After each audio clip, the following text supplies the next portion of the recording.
What happens when the weight of words begins to drain your spirit?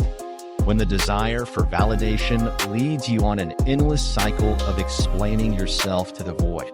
In the stillness of silence, there lies a profound truth. Sometimes, the loudest transformations are birthed in quietude. Meet Clara, a woman once brimming with dreams, now entangled in the expectations of others. Each day, she wakes before dawn, eager to share her thoughts with the world, her hopes, her fears, her plans for change. Yet each time she pours out her heart, she feels a little lighter, yet somehow heavier. The world around her has become a cacophony, drowning her out, and she wonders if her voice is even heard. As time slips through her fingers, Clara realizes she is no closer to her goals. She finds herself in a blur of conversations, frantic sharing, and yearning for someone's nod of approval. She recalls a stoic truth espoused by Seneca: we suffer more often in imagination than in reality. Her imaginations of acceptance seem ever elusive, leaving her grappling with internal unrest. The noise of her life builds to a crescendo, and it is there, amidst the chatter and the clutter, that Clara faces her turning point. Walking alone in the park one evening, she notices a solitary tree, strong yet silent.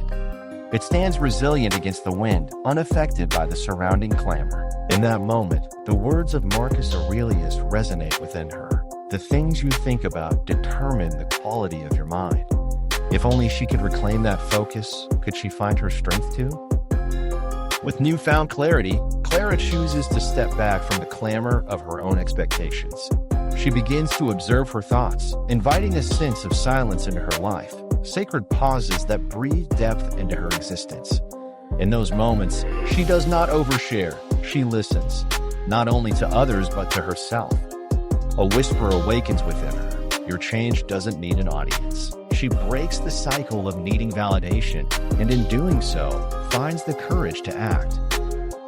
Days turn as Clara immerses herself in creative endeavors, channeling her energy into painting, a long-lost passion. She paints, not for the applause, but for the joy it brings her. The wise words of Epictetus resonate once more. It's not what happens to you, but how you react to it that matters. Clara's reactions shift from seeking approval to standing steadfast in her own truth. In the silence, Clara discovers the profound power of every word and every brushstroke.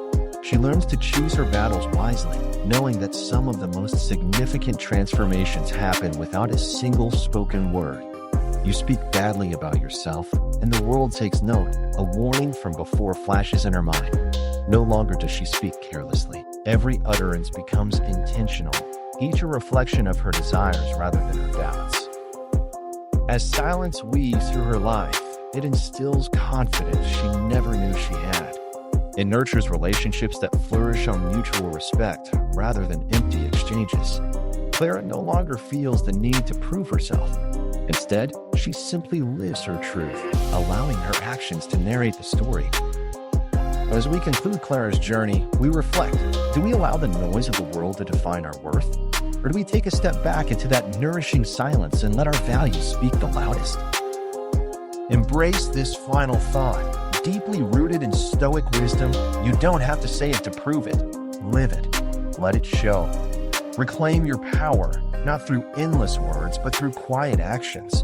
Only then can we truly transform